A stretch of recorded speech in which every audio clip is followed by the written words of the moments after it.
Hello, everyone, and welcome back to Mr. English Channel.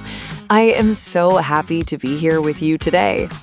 Hello, Emily, and hello to all of our friends listening at home or at work. It is a beautiful day for a podcast. It really is, Paul. I feel very energetic today. I think it is because I had a very good breakfast. Breakfast is important. I am feeling good too, though I am a little bit hungry now that you mentioned food. Oh no, Paul. We just started. You have to wait a little while for lunch. I know, but talking about daily life always makes me think of my routine, and that brings us to our topic, right? Yes, exactly.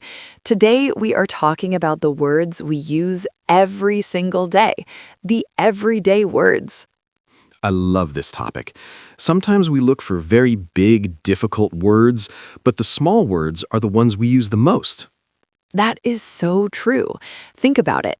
From the moment we wake up, we are surrounded by things that have simple names. Let's start there, at the very beginning of the day. What is the first thing you hear, Emily? Oh, I hear my alarm. It is on my phone and it is very loud. It sits on my nightstand next to my bed. The alarm. I have a love-hate relationship with my alarm. I like to hit the snooze button. Me too, Paul. I hit it at least 2 times every morning. I just want 5 more minutes under my warm blanket. Blanket is a good word, and pillow too. My pillow is very soft. I don't want to leave it in the morning. But we must. So I get out of bed and I put on my slippers. My floor is very cold in the morning. Slippers are a must-have. Then I usually go straight to the bathroom. I need to wash my face and brush my teeth. Yes, toothbrush and toothpaste. Those are words I use every single day. I can't start my day without them. Neither can I.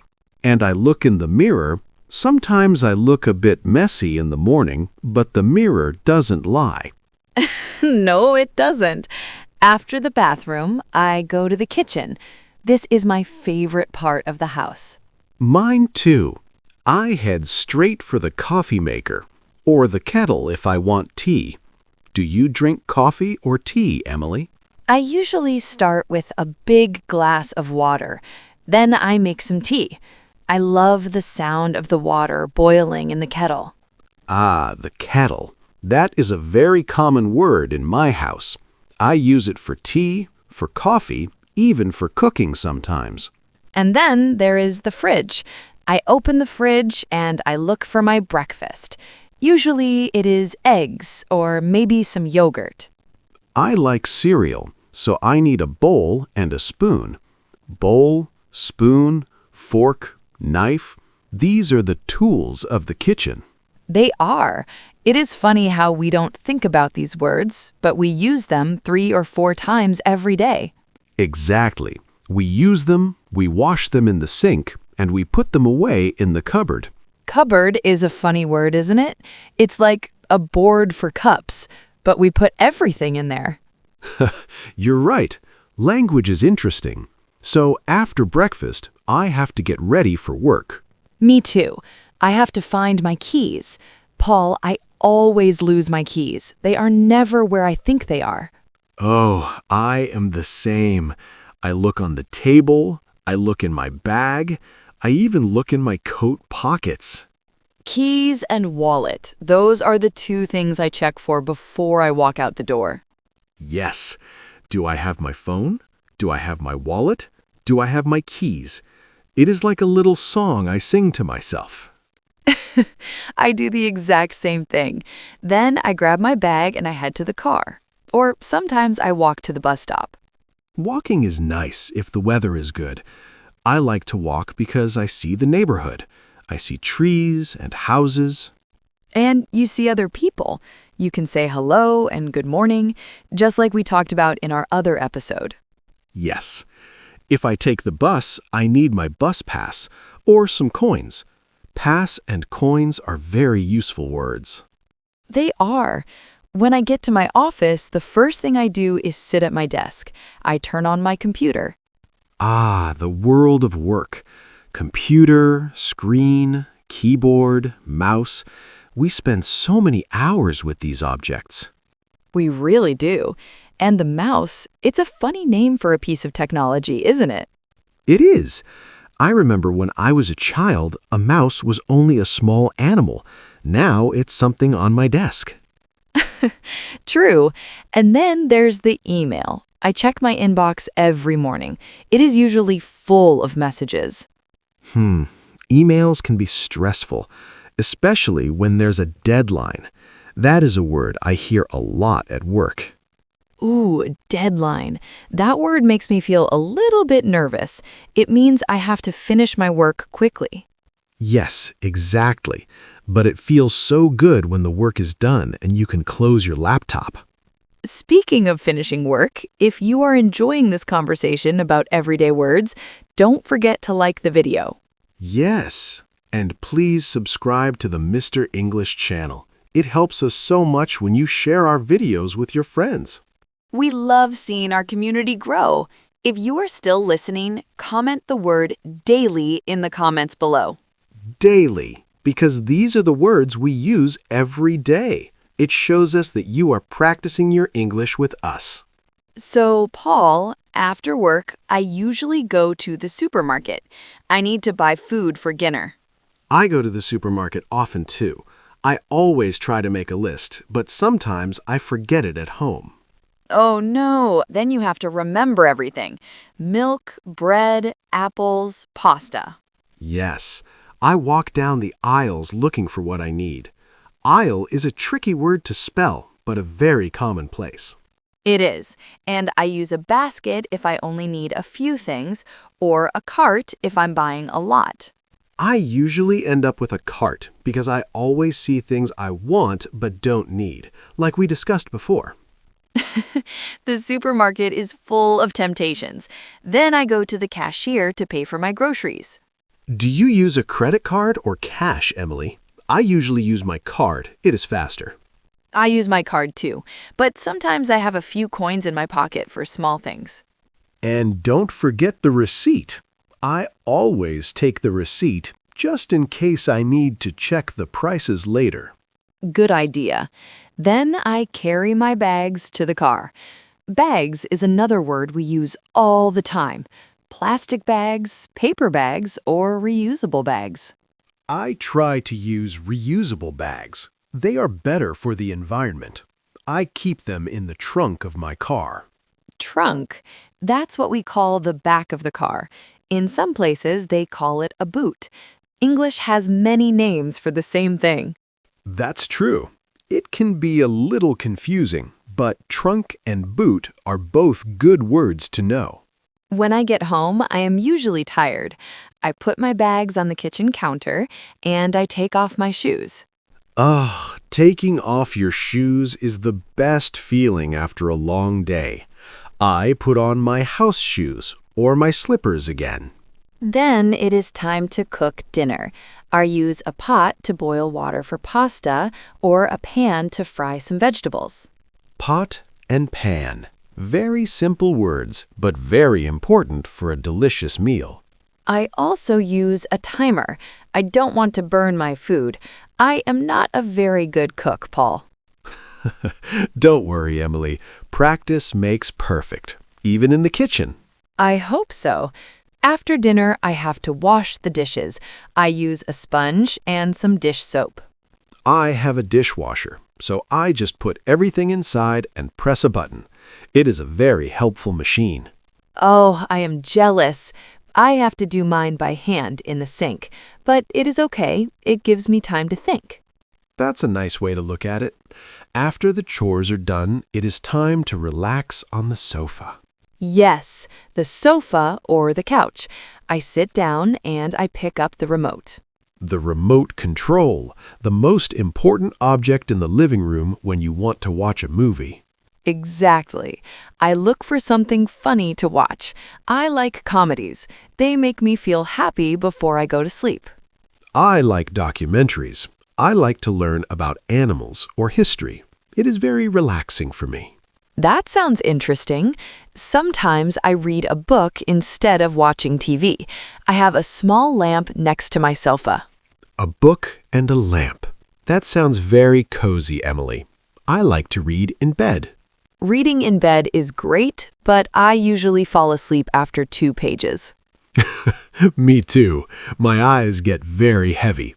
I put my book on the nightstand and I turn off the light.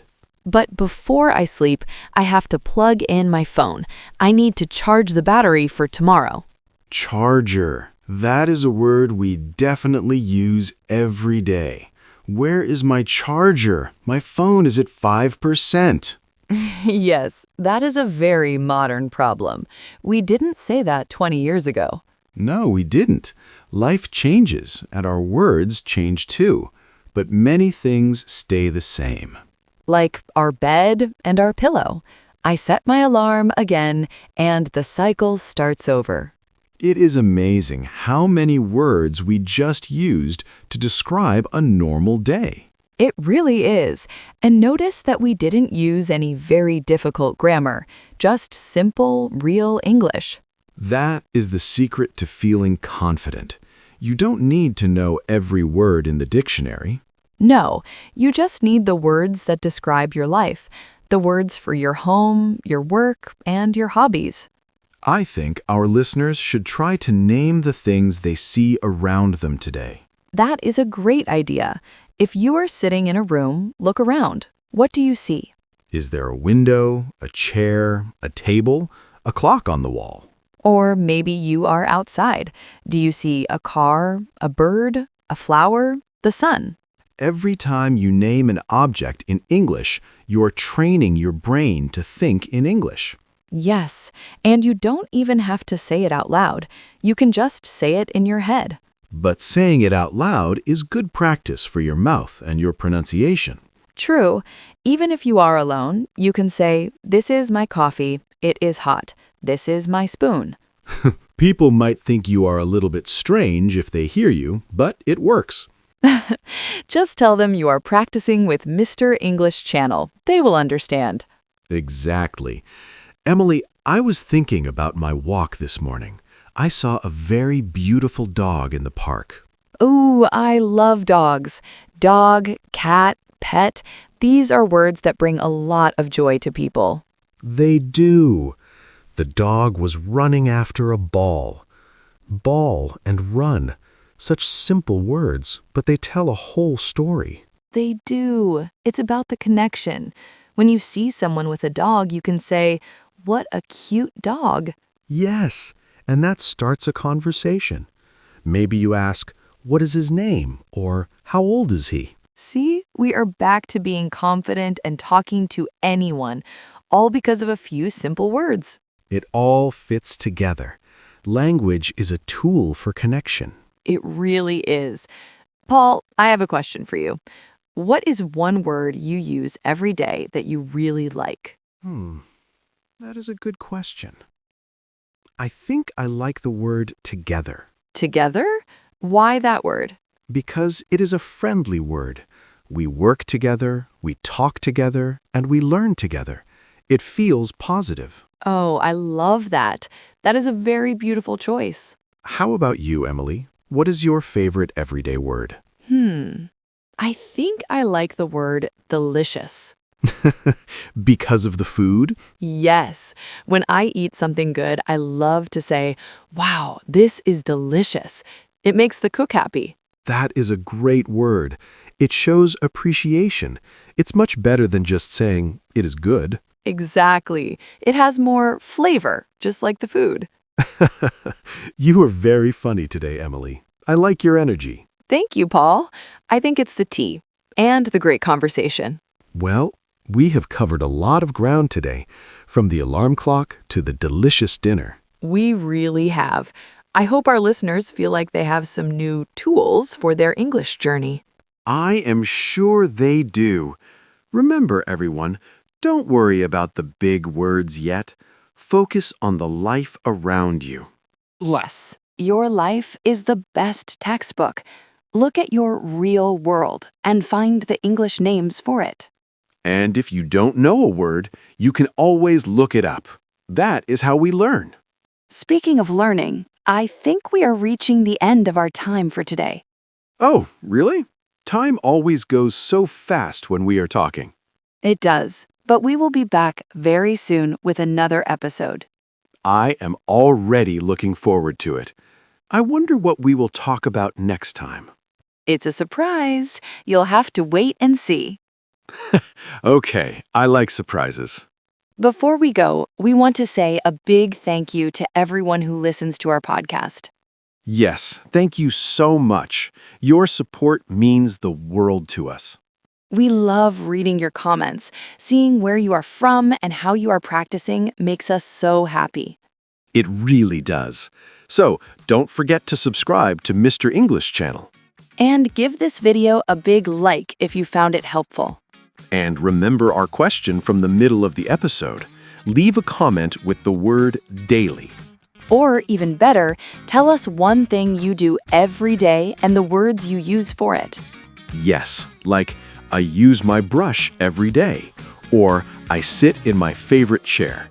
We can't wait to see your sentences. It's a great way to practice writing in English. Absolutely. Well, Emily, it's time to go. I think I'm going to go find that delicious lunch now. Go for it, Paul. You earned it. Thanks. Goodbye, everyone. See you in the next one. Bye for now. Keep practicing and have a wonderful day.